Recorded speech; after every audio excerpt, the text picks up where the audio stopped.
All right, everyone. Good evening, good evening, good evening. Thank you for joining us tonight. And I am making sure I have access to you, and it looks like I do. We want to welcome you to our conversation on freedom and what's going on.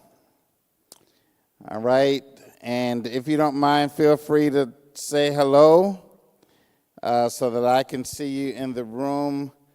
Especially if you're on YouTube. Thank you, guys. Thank you. Thank you.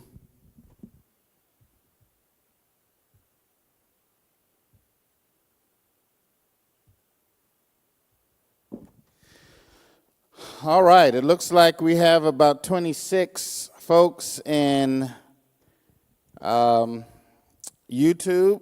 Well, 32. And we have about 12 and climbing in Facebook Live.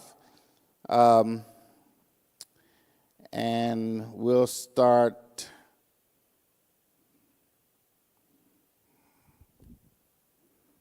All right. Let us pause for God's blessings and we'll jump in.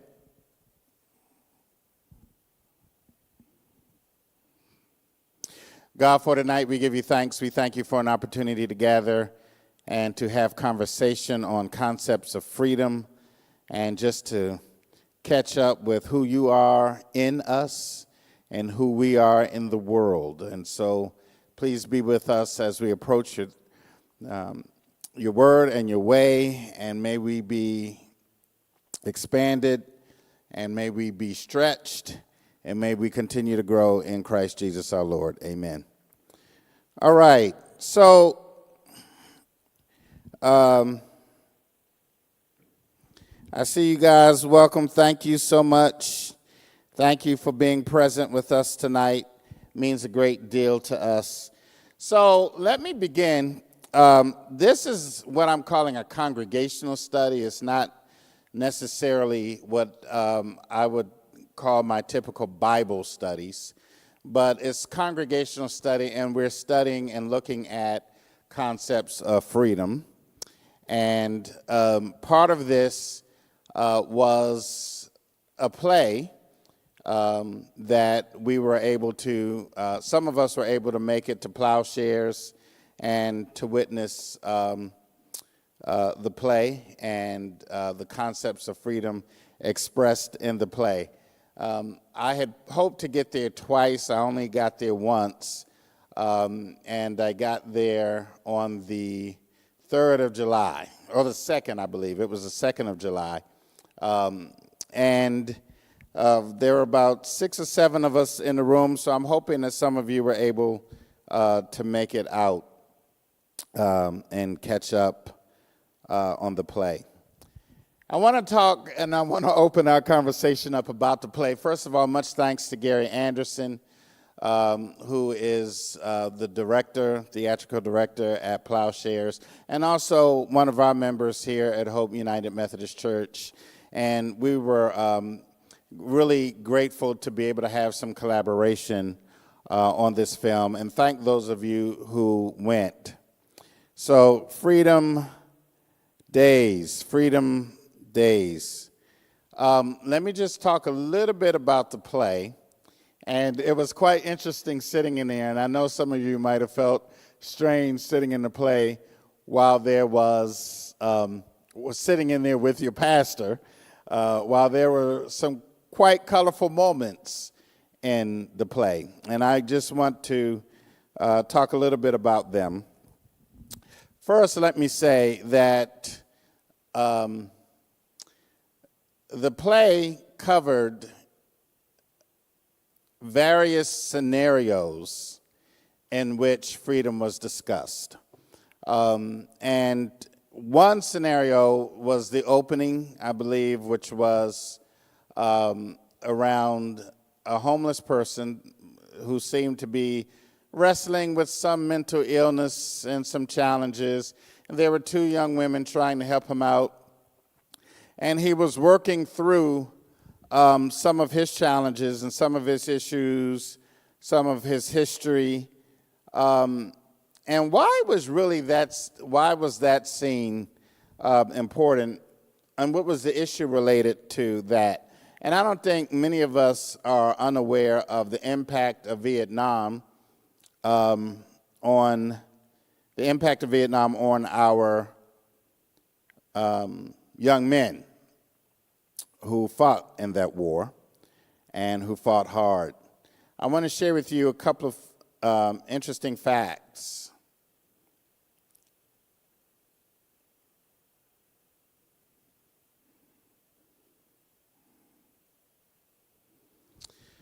So, number one, growing up in the 70s, a couple of things went on as I remember. One, there was a high concentration of drug addiction, primarily, but not exclusively, from persons who came back from Vietnam, persons who made it.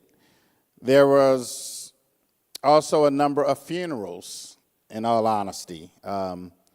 People who died to drug addiction, drug overdose, and even in some cases suicide. And there was a major juxtaposition between their military picture and who they became in the neighborhood.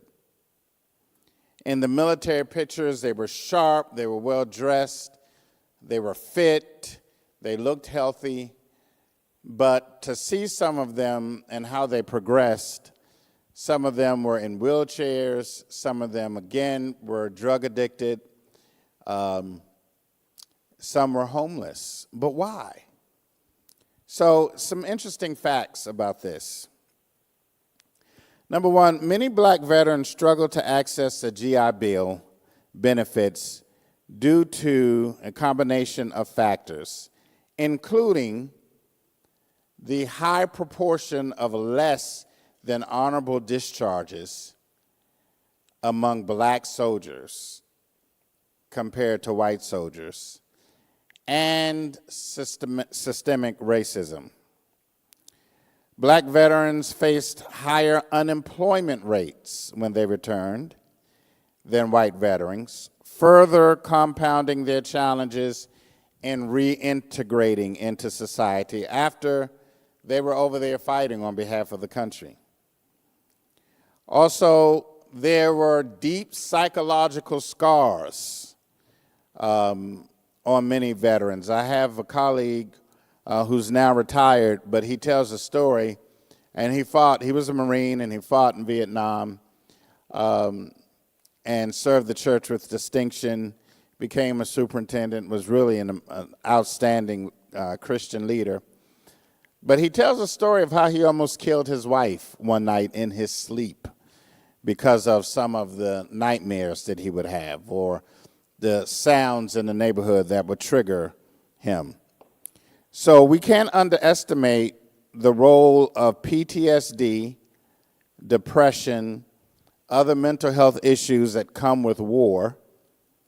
We can't underestimate the impact of that, especially when there is not treatment of it, and especially when there wasn't a prevalence of psychological services or services for mental health patients or persons who were in need of that kind of support. So as a result, there were barriers that some of the black soldiers from Vietnam faced.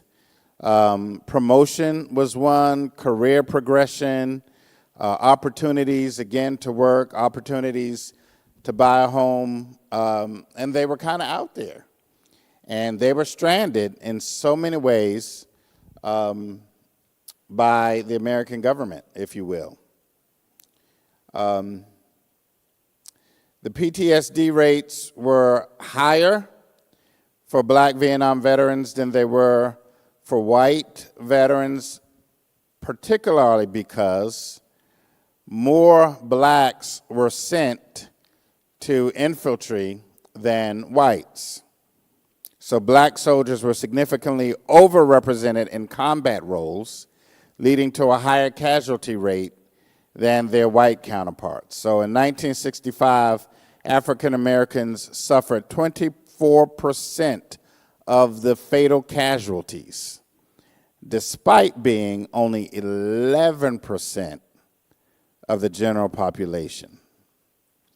So there's a disproportionate number there. That's a cause of concern.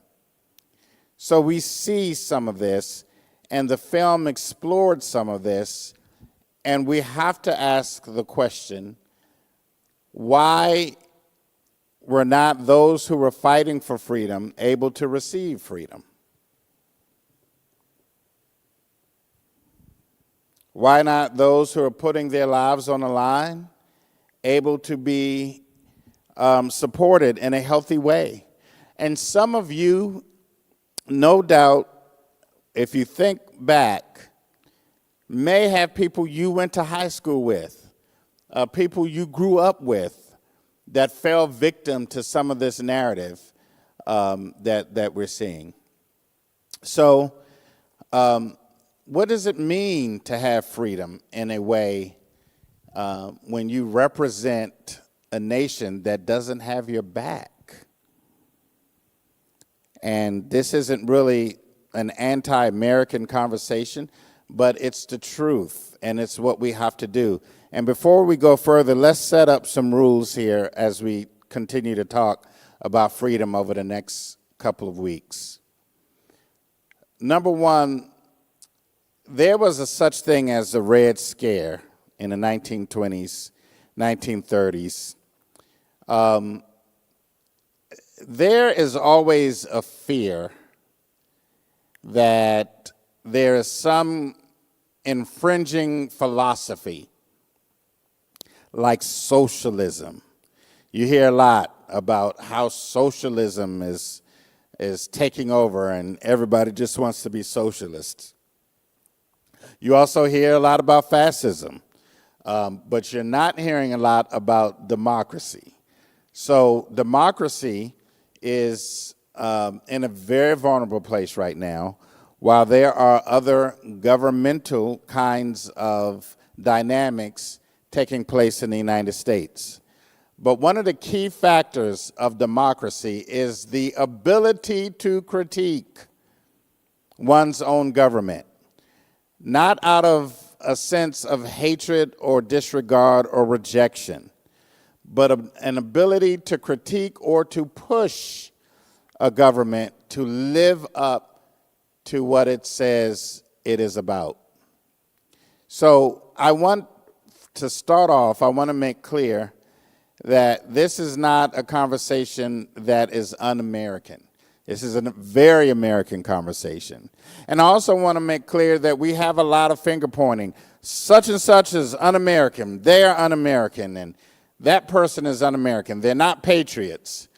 All of that kind of foolishness is very detrimental to our national dialogue when we're pointing fingers and we're labeling people in various and sundry ways. So we want to be sure that we are doing the responsible work of evaluating the experience of freedom and its complications in the context of American culture and American society. Is this going to be disturbing for some? Absolutely. Is this going to be something you agree with totally? Not at all. But we want to explore. That's why I'm calling it a congregational study. We're just studying. We're just looking at concepts. We're exploring what possibilities and challenges are as it relates to freedom. So I want to make that clear. And the other piece I want to make clear and be abundantly clear on is we want to exercise the freedom of speech.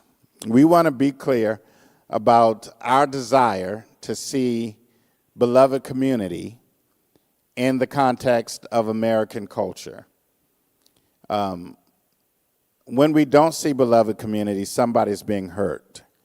Or when people are still out on the margins being harmed, the church has to be intentional about speaking up to those things, all right?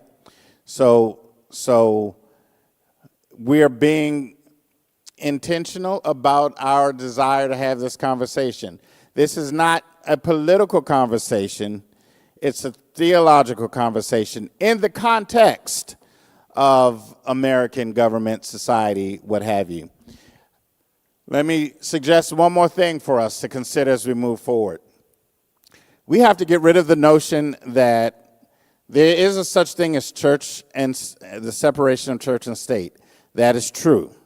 That does not mean, however, the preacher or the church is prohibited from lifting up concerns about any system of injustice. All right? So let's just be clear.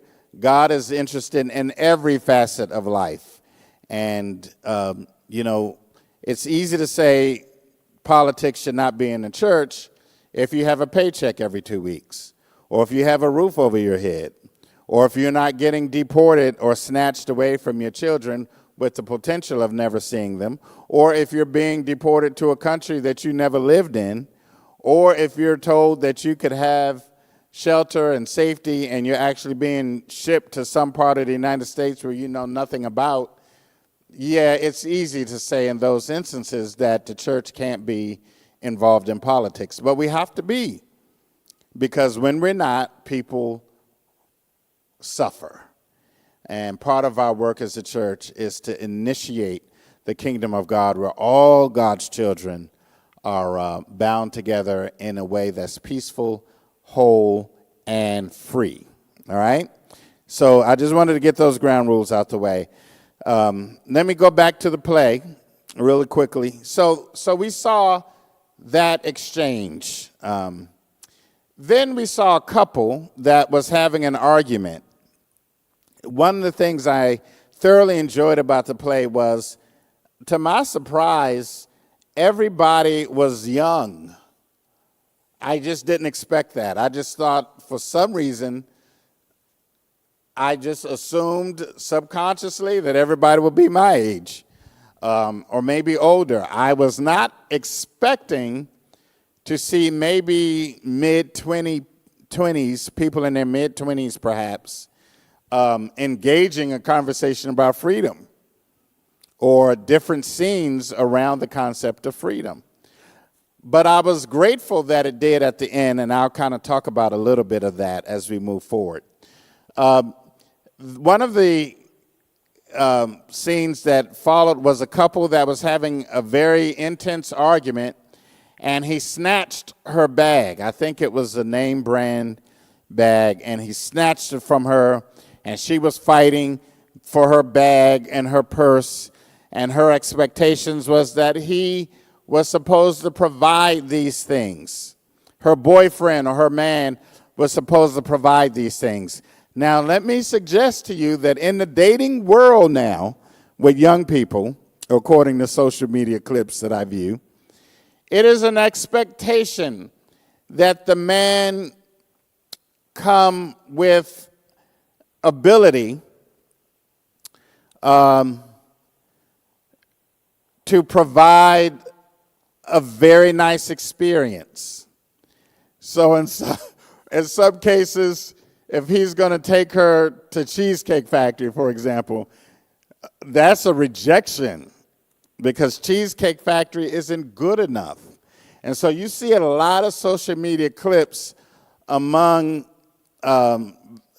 folks in their 20s going back and forth about what a quality dating experience is. And it's based on, oftentimes, how exquisite the restaurant is, or how exquisite the dating experience is altogether. What kind of car are you picking me up in?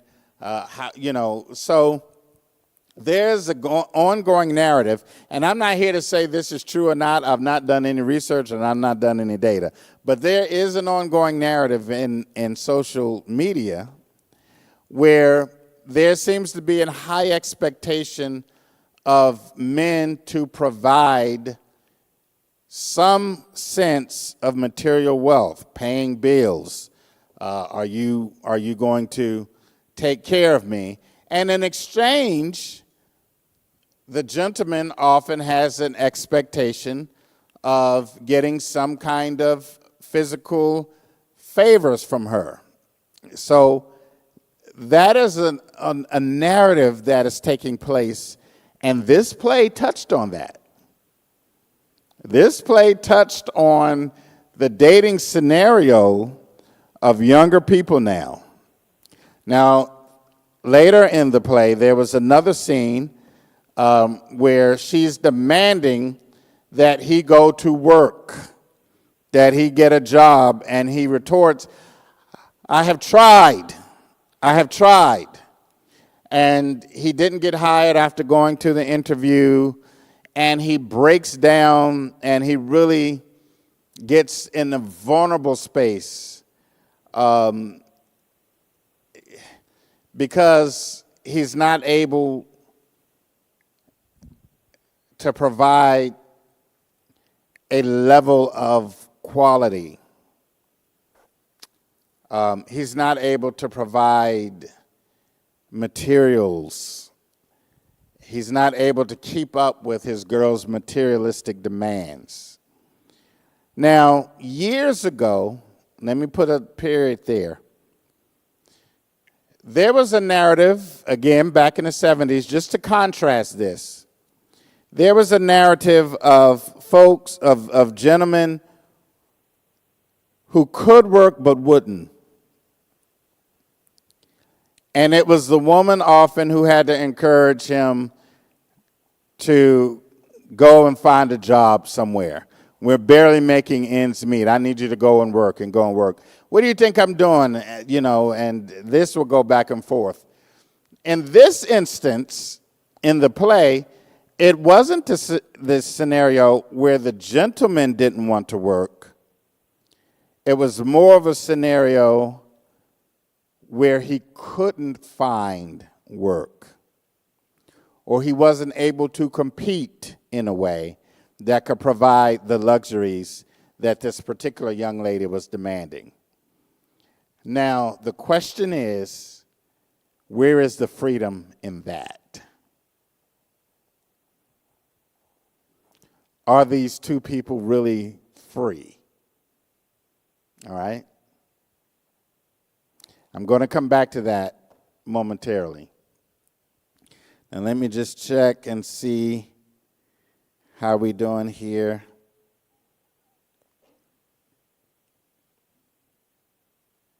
All right, good.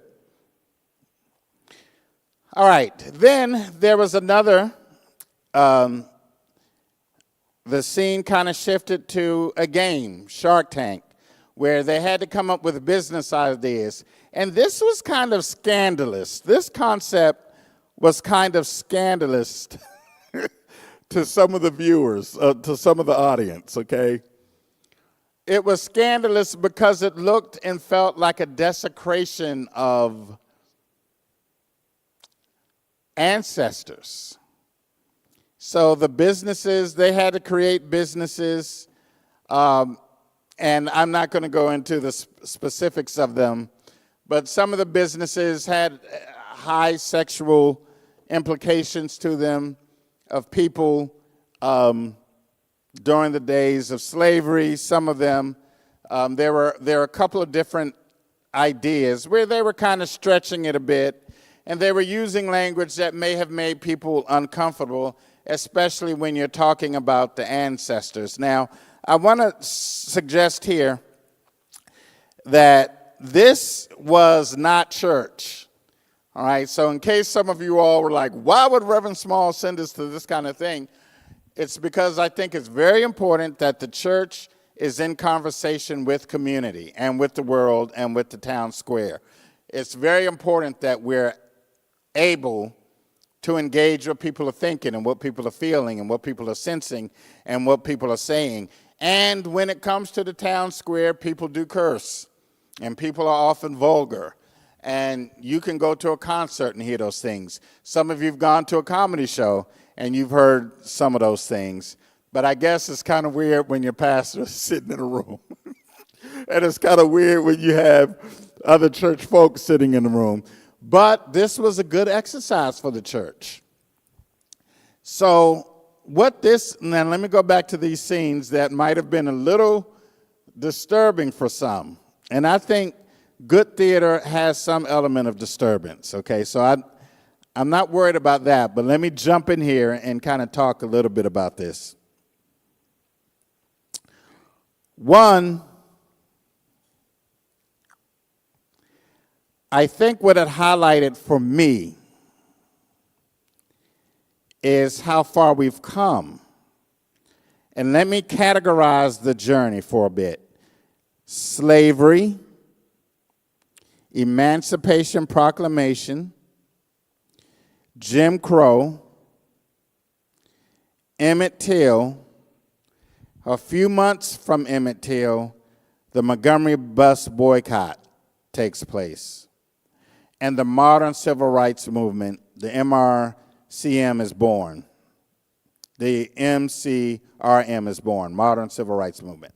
That is born, and protests take place all across the country, from white and black, from brown, everybody. One of the brilliant things that Martin Luther King did and the modern civil rights movement did was it galvanized people of all colors, all races, all faith traditions.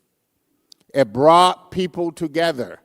And in the concept of bringing people together, we get to see what beloved community can look like for a moment. So legislation was passed, desegregation was outlawed, voting was outlawed, withholding votes for African American people, the Voting Rights Act was passed. So much progress took place. And not just in that way, but in the area of poverty and in the area of school support, education support. Head Start came out of the modern civil rights movement, things of that nature. All of that during President Johnson's administration really took flight. So now, after the 70s, Martin Luther King is assassinated, and what we end up having is my generation is born.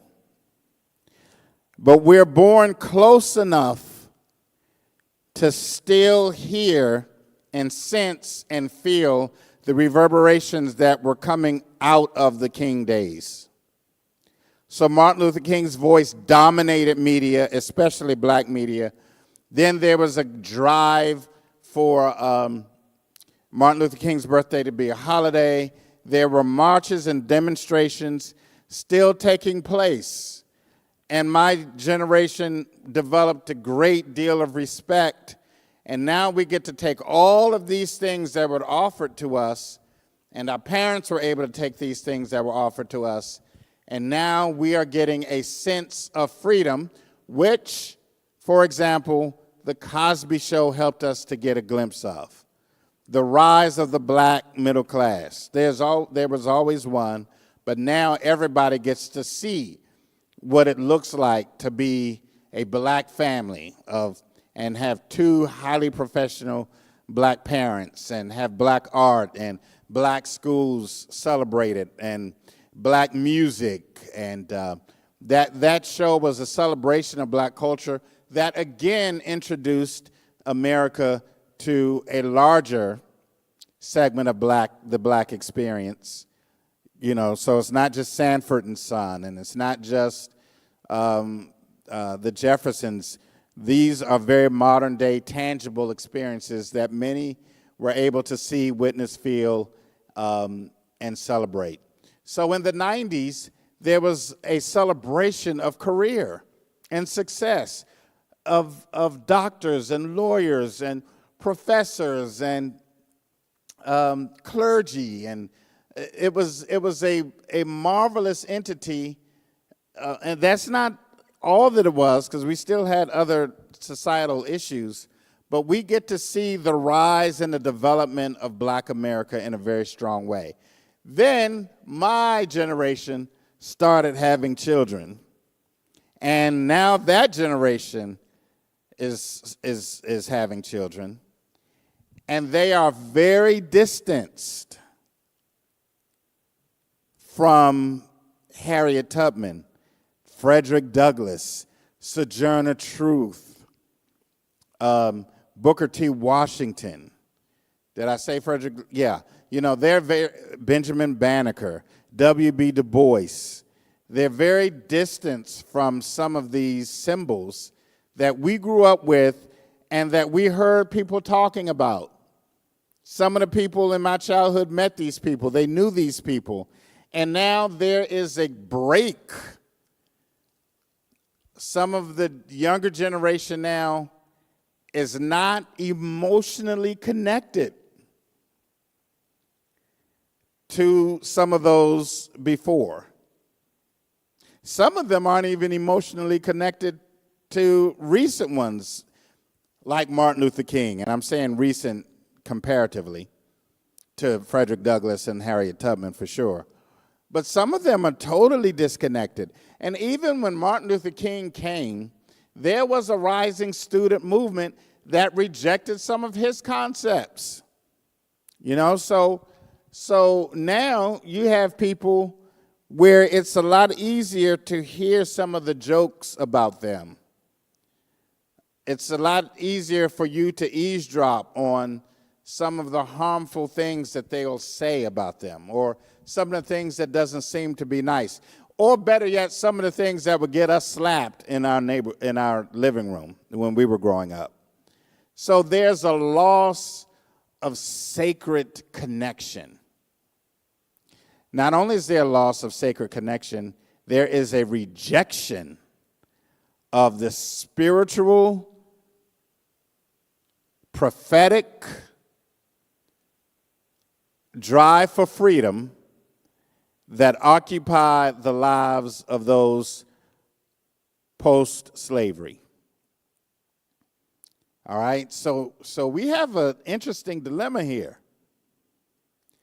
And we have to, again, ask the question about, are we really free?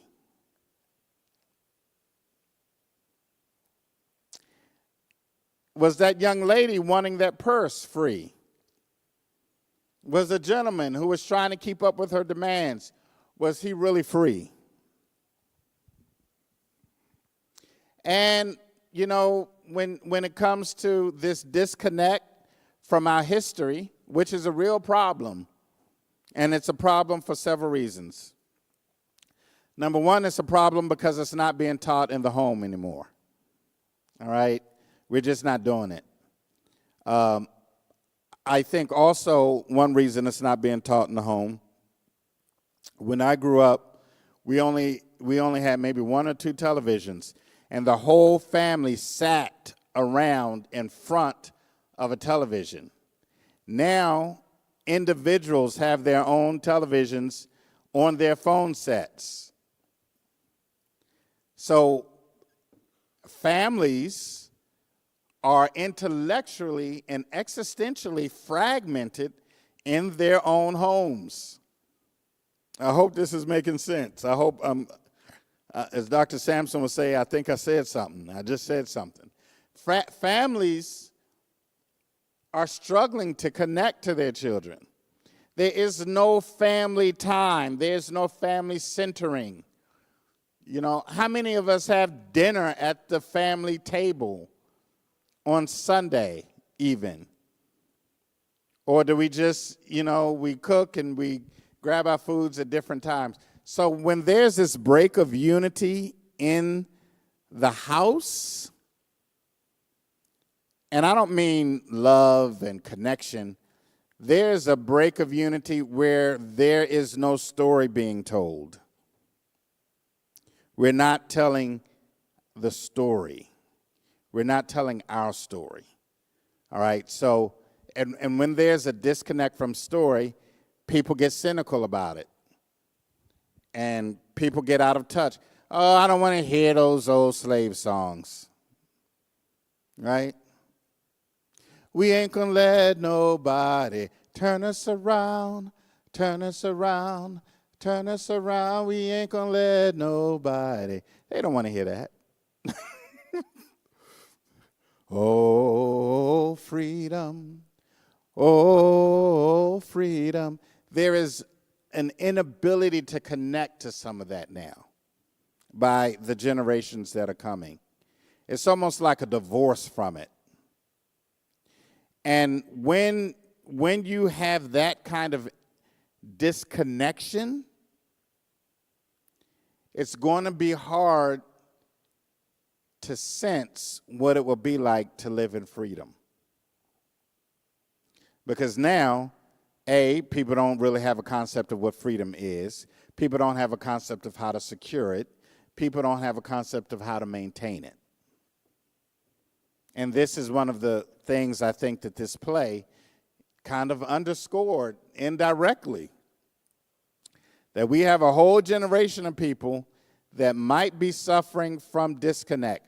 But there is hope, because there was another turn that the play made where there was a young lady who was reading James Baldwin in Native Son. She was reading W.B. Du Bois. She was reading and telling the story of Juneteenth. And even one of the characters struggled to get the facts right, because it might have been new to her, and new material given is not always attainable instantly. So we in some ways have lost our sense of oral tradition, and we have left a generation to figure it out for themselves.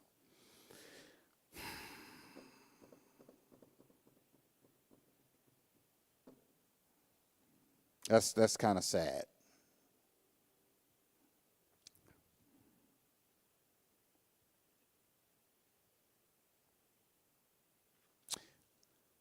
So, in my opinion, I think the film was very bold, and the play was very bold and courageous to kind of address that issue from the angle of people who are under 30 years old. Now, let me go back to this concept of freedom with that couple. I was very intrigued with that couple because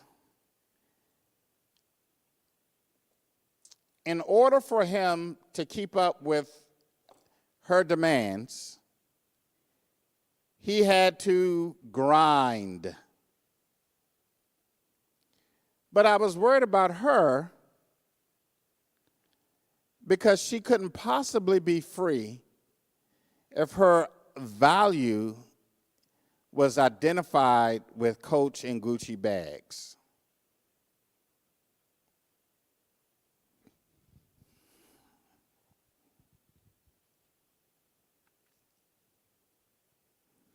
And I'm not sure we're being fair to our kids.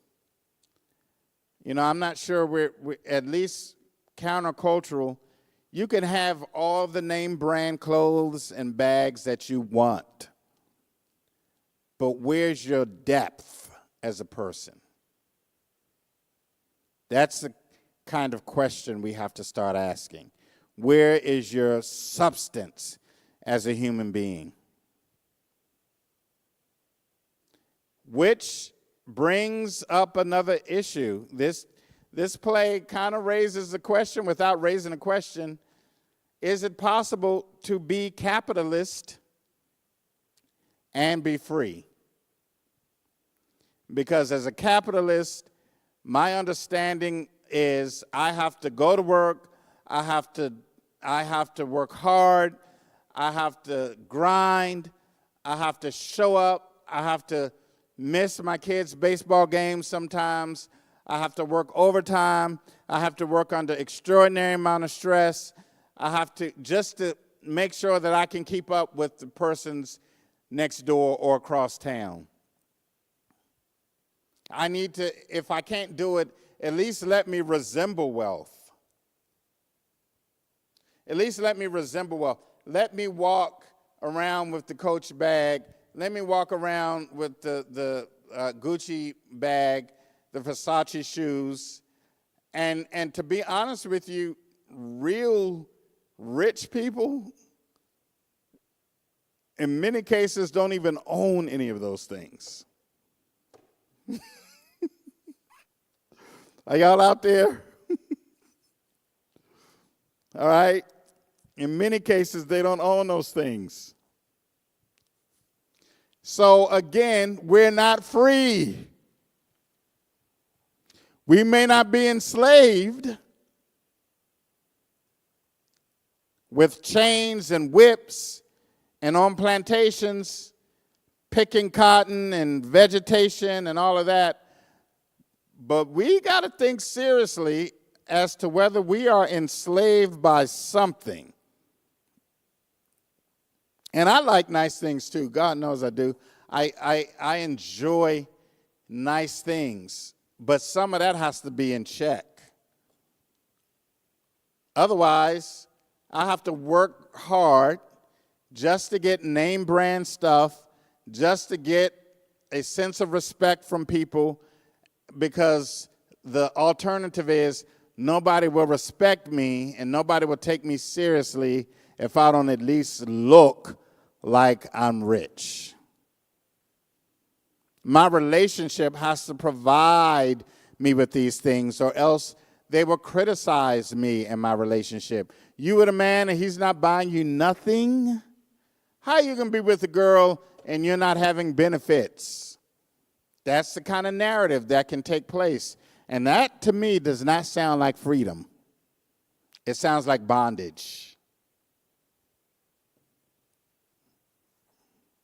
So this 4th of July, my hope, I wanted to have a real conversation on what it really means to be free. Now, the children of Israel, the Israelites, they had a relationship with their oppressors. They borrowed money. They couldn't pay the money back. Now, just hear me out before you sign off. Hear me out. They borrowed money before they couldn't pay it back. They borrowed money and they couldn't pay it back. Stage 1. Stage 2, they use collateral, which is their land. Stage 3, they use their livestock. Stage 4, there's nothing left but themselves.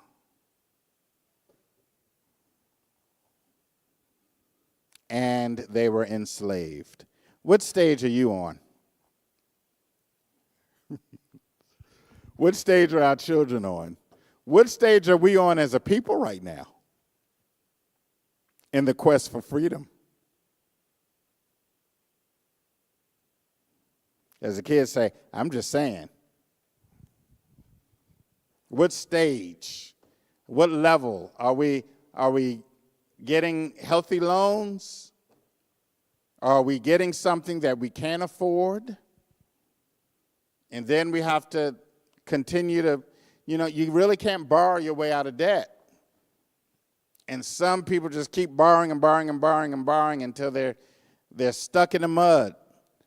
And I am telling you, for what? So you're not a person of worth because you're not in a big mansion? Or you're not a person of worth because you're not driving the top car? And and then the church has some weight in this with what we call the prosperity gospel. And I don't know where gospel is linked to Jesus Christ. I don't know where Jesus taught that you are to gain wealth. You are to gain materials. Jesus rode in to Jerusalem on a donkey. Most kings rode in on a big white horse. Jesus was countercultural. What did Jesus say? The Son of Man, the birds have nests, foxes have dens, but the Son of Man has nowhere to lay his head. The Son of Man was poor. Jesus, the Messiah, was poor. And he was that by choice. The material things of this world did not mean anything. I remember I had this conversation, and one of the members in a Bible study once, and one of the members got real mad at me. And he pulled me aside and told me that everything he has, he worked for it. And you see that Lincoln out there? Nobody gave me that. I worked for that car, and he gave me the tracts and the material that he wanted me to read to support why he has what he has. I'm just representing the man who said it is easier for a rich man to enter the eye of a needle than it is for him to get into the kingdom of heaven. Now, don't be mad at me. Actually, you can be mad at me. That's fine. We got to be mad at somebody because the gospel is overlooked now, and it's misrepresented. And we as a people are running straight past it. And it's okay to have nice things. It's okay. But what happens if you don't? And what happens to people who do not? Your value as a person can't be assigned to somebody else's name on your back or around your shoulder. I'm going to tell you, a Rolls Royce will get you to the grocery store the same way a Honda Civic will. And I'm just putting it out. Freedom is not the equivalence to getting big stuff. And that might be what capitalism teaches us. Capitalism is, in order for you to have, you have to work. And when you're not working, what are you doing? Buy. You're buying and buying and buying. And now that you bought, you got to go back to work to do what? Pay for what you bought.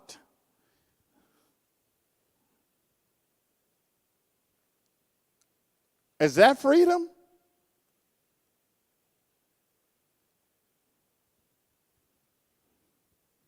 Is that our understanding of freedom?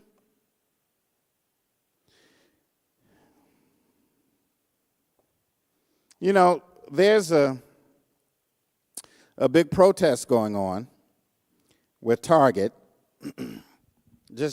We just talking tonight. We just talking. We talking. There's a protest going on. I'm reading some of your comments. You stop preaching and you start. I'm meddling now, so I get it. All right, so, and I'm a really meddle now, because everybody's talking about Target, right? And this protest. Now, come in, listen carefully. Now, the National Baptist Convention received a huge grant from Target. Reverend Jamal Bryant has launched a massive protest against Target. Some of y'all, to this day, aren't shopping at Target. I get it. So now there's a big public media fight between the Reverend Jamal Bryant and the National Baptist Convention and the Church of God in Christ. Well, I don't want to say fight, but it's a lot of conversation circulating around this. And they're calling each other names. And you have some entrepreneurs that Target has begun to identify to support their projects. And, you know, the protesters are livid about that because the protesters have decided that Target should talk to them and nobody else. And that day is gone. This is not 1963. There is no Martin Luther King. of Black America right now. We have a Barack Obama, but he's not a preacher. He's a former president of the United States, but I wouldn't say he's the leader of Black America the way Martin Luther King was one. You know, and you had several. You had Elijah Muhammad, Louis Farrakhan. These are people who speak to some regard in some way for and to Black people. But there isn't one voice necessarily that galvanizes the kinds of things that they did in the 60s. They organized around the clock, and they started locally. It ended up being nationally, but they started locally. Now, I'm trying to get to this point. Are we experiencing freedom in this dialogue? Number one, I don't see the point of boycotting Target because they're just one of hundreds of companies that are not participating in DEI. So we boycott Target and we jump on Amazon?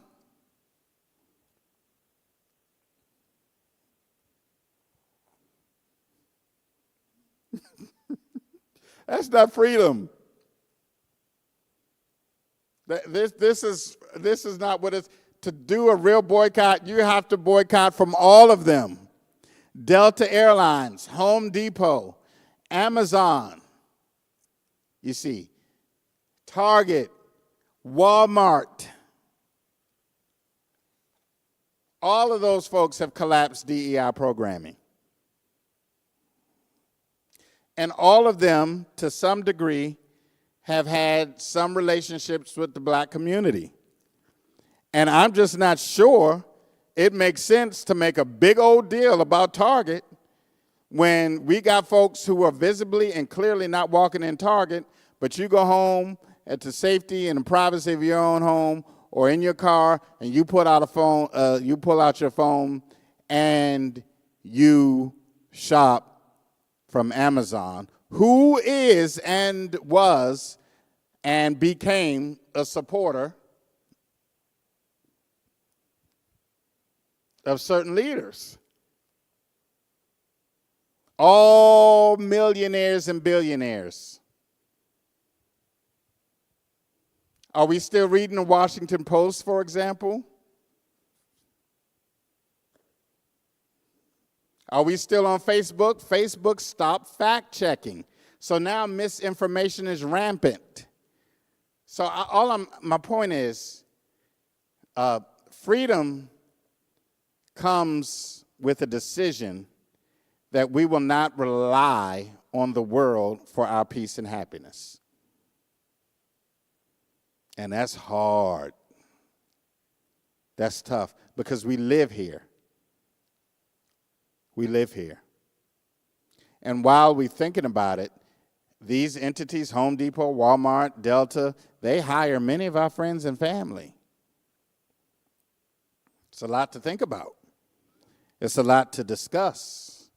And so in 2022, you have the great resignation when folks says, you know what, I'm tired of it. I'm tired of working around the clock. I'm tired of being exhausted. I'm tired of being worn out. I am tired of supporting other people and they're not supporting us. I am tired of loving a system that doesn't love me back. And you have folks resign all over the place. You couldn't give jobs away in 2022, 23.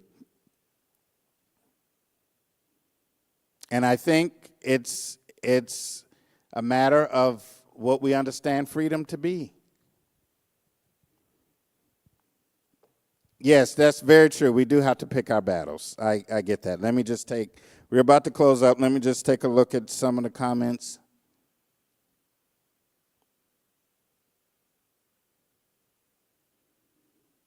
Yeah, we need to review our spending. Absolutely. Right? And this is not to disparage Reverend Bryant, who's a friend of mine. This is not to disparage him. He's worked hard to lift up the agenda of black people and those he serves. He's done that for years. He's been an advocate for years. Nor is this to jump on or elevate the National Baptist Convention or the Church of God in Christ. They had a relationship or a conversation with Target, and they are not bound to not support it. That's between them. They have the right to do all of that. But Black America is way too fragmented, and it is no way near a monolith. And it will be very difficult to galvanize one voice. But while that happens, all of us have to really think about what it means to be free. And I would suggest to you this book that we're reading, Imagine Freedom. She does a brilliant job with a comparative analysis from the Garden of Eden to a possible Black Eden. And the Garden of Eden, God gave us the plan, and I'm closing off with this. God gave us the plan. Number one, we didn't have to go to work in the Garden of Eden.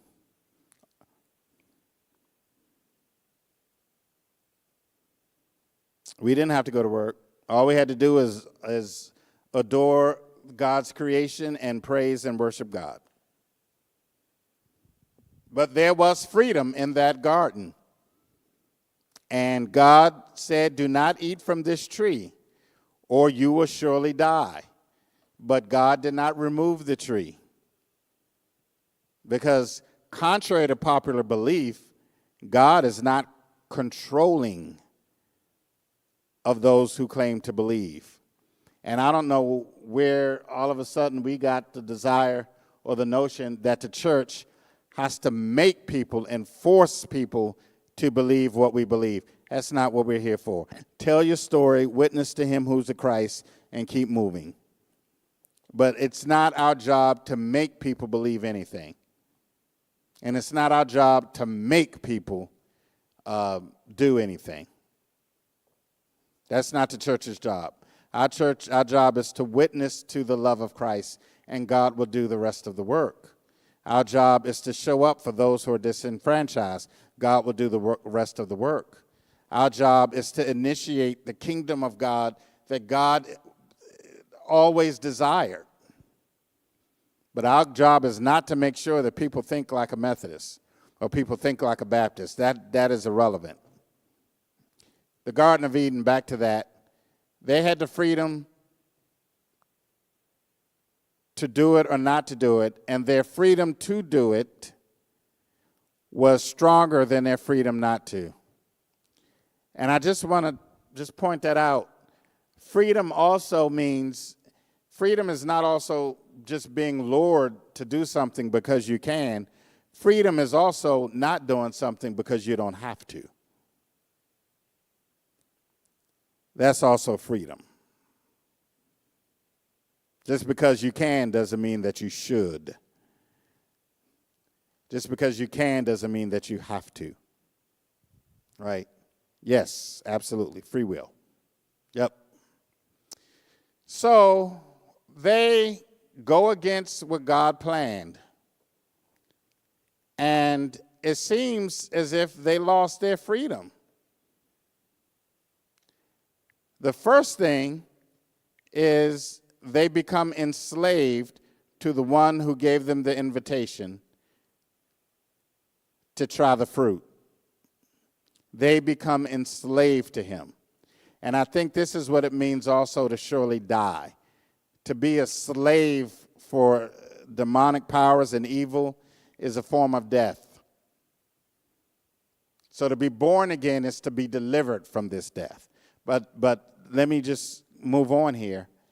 So now they're not free anymore. They're ashamed. And they cover themselves up to portray a strength, a symbol of strength. I'm not weak. Actually, I am, but I'm going to cover that up so you can't see it, because now I don't trust you and you don't trust me. That's not freedom, that's bondage. Then on top of that, God comes looking for them, and he says, hey, where were you all? And we were hiding from each other. We went to put our clothes on, and we were hiding because we were naked. And God said, who told you you were naked? And I think a good translation of that could be, who told you that you were a slave? Who told you that you were enslaved? Who told you that you're no longer free? Who told you that you are in bondage? Who told you that you will die? Who told you that you're wrong? Because you didn't have to worry about that. My plan, you didn't have to use your bodies. You didn't even have to really use your minds to that degree. But I tell you what, I can't have that up in here. Forgive my translation of this conversation with God and Adam and Eve. I can't have that up in here. Y'all going to have to take that out there. But I tell you what, I'm going to help y'all. I'm going to make you some clothes. I'm going to pack your bags. You're going to have to work for everything you need. You're going to have to submit to the life you chose, which is bondage.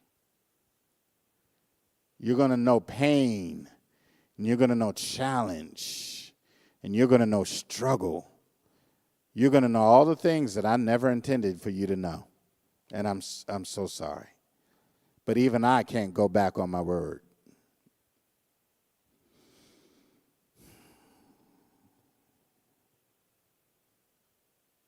So I'm going to close tonight with this question.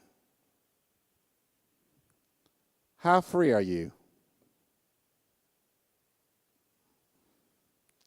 This 4th of July, or as they say, 15 days after Juneteenth, are you living in freedom, or are you continuing a narrative of bondage?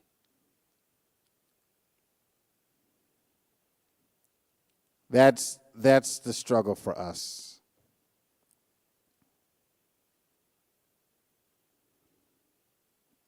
So, my friends, we'll stop here. If you got to the play, great.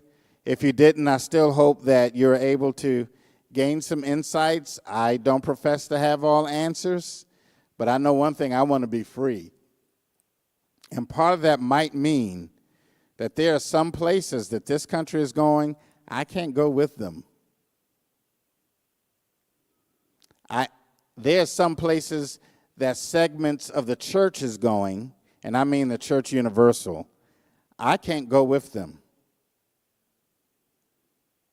I'm not going to sign on with a dance partner just because I might get my way, and that dance partner means no good for me or the people I love. I'm not doing that.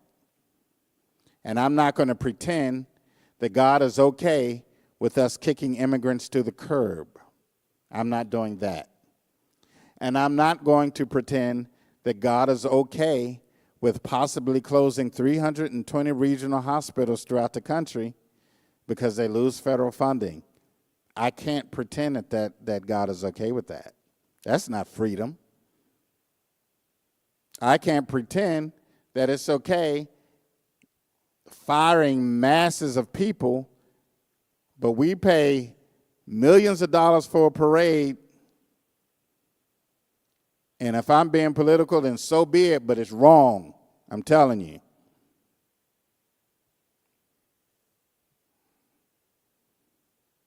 What's going to happen with Medicaid? You're taking Pell Grants away from kids to go to college. And then you want to put up the 10 Commandments in the classroom, and you don't even read them. I bet you not one of those politicians can give us 6 commandments off the top of their head. You don't read the 10 Commandments. And putting it up in a classroom, all right, well, hang it up. That's nothing but virtue signaling. Go ahead and hang it up. The 10 Commandments aren't meant to be hung up. They're meant to be lived.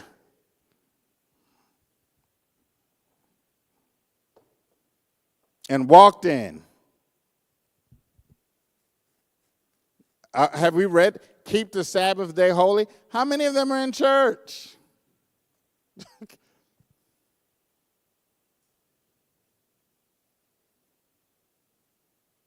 Don't use the Lord's name in vain. And you have his name in the middle of an insurrection. All right. Thank y'all for this conversation tonight. We got to get real with it and stop playing. And I will be exploring over the next couple of weeks, next Monday and the following Monday, what it really might look like for us to be free. I love y'all, friends. Thank y'all so much. I appreciate your time tonight. Get some rest, and we'll see you Monday. God bless you.